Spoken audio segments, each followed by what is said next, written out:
मुख्यमंत्री अजित पवार यांची सभा होणार होती, मात्र त्यापूर्वीच खऱ्या अर्थाने जे विमान आहे ते सकाळी बारामतीतील जे विमानतळ आहे गोजूबावी येथे विमान करत झाले आणि त्यानंतर खऱ्या अर्थाने ते विमान पूर्णतः जळून खाक झाले। त्यामध्ये उपमुख्यमंत्री अजित पवार यांच्यासह 5 जण होते, म्हणजे एकूण 6 जण त्या विमानामध्ये होते।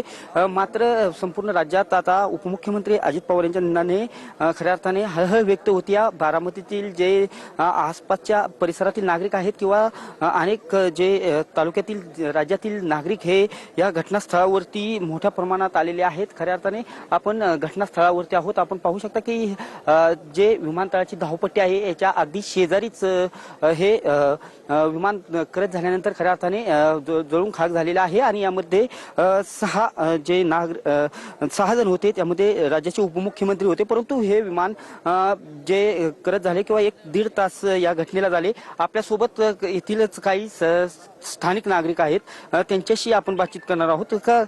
काय तुम्ही सकाळी पाहिलं का खऱ्या अर्थाने काय वरूनच विमान असं एक साईडला तिरकं होत येत होतं असं इथल्या लोकांचं म्हणणं आहे। आम्ही बी घटनास्थळी काही नव्हतो, तरी बी अशा लोकांच्या बोलण्यातून येते की बाबा वरूनच येताना असं एक साईडला तिरकं येत होतं। सकाळी आवाज खरखर आवाज येत होता विमानाचा। इथलाच आहे, शेजारीच राहतो इथं, पण आवाज इतका खरखर विमानाचा येत होता की असा क्रॅश झाले का पडाय झाले का चालतो विमान। सगळे आम्ही लोक म्हणत होतो आज का आवाज येतोय असा, पण अचानकच स्फोट आला सकाळी।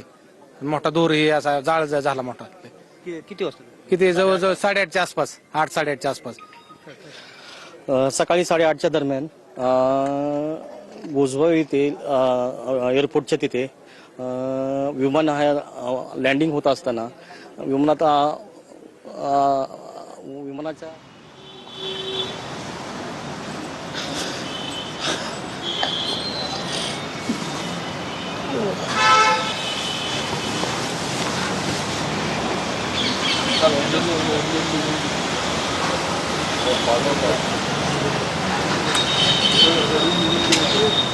नंतर डायरेक्ट विमानाला 2 राऊंड झाले का एअरपोर्ट धावपट्टीच्याकडे 2 राऊंड झाले, पण विमानाला काही उतरता आले नाही आणि डायरेक्ट शेजारी क्रॅश झाले। विमानाचा आवाज येत होता भरपूर, रोजच्या सारखा आवाज येत नव्हता विमानाचा, असा खरखर मोठा आवाज येत होता भरपूर, आणि ते अचानकच खाली पडलं विमान।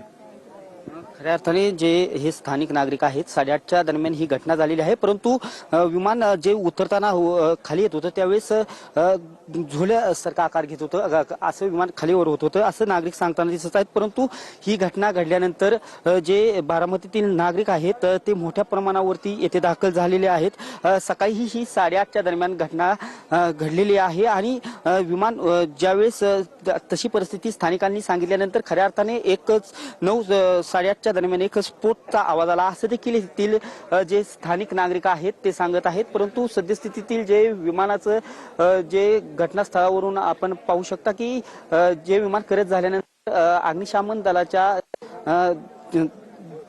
खऱ्या अर्थाने विमान पूर्णतः विझवल्यानंतर ते जे पार्ट आहेत ते एका बाजूला काढण्यात आलेले आहेत आणि विमानातील सर्व जे हॉस्पिटलला नेण्यात आलेले आहेत। एकंदरीतच आज सकाळपासूनच संपूर्ण राज्यभरात ही घटना कळल्यानंतर किंवा बारामतीच्या परिसरात ही घटना कळल्यानंतर मोठ्या प्रमाणावरती जे नागरिक आहेत ते घटनास्थळावरती दाखल होताना दिसत आहेत आणि मोठ्या प्रमाणात हळहळ देखील व्यक्त करतात। ऐसा लगा उतर रहा है लेकिन क्रैप हुआ और उसके बाद स्फोट हो गया उसका जबरदस्त स्फोट होने के बाद वो हम देखने आए, पहले देखा तो उसको आग लगी थी पूरे प्लेन को, और उसके बाद 4-5 स्फोट हो गया विमान में उसका, और उसके बाद बहुत लोग आ गए और उसने निकालने की कोशिश की, लेकिन बड़ी आग लगी उसके कारण कोई मदद नहीं कर सकता, लेकिन सब आ गए। तब बाद में उसको उसमें अजिदादा था, ये हमारे लिए बहुत शौक की बात में है, हमें बता नहीं सकते हम बात में ऐसा, लेकिन हमने देखा है कि पायलट ने भी ट्राई किया होगा कि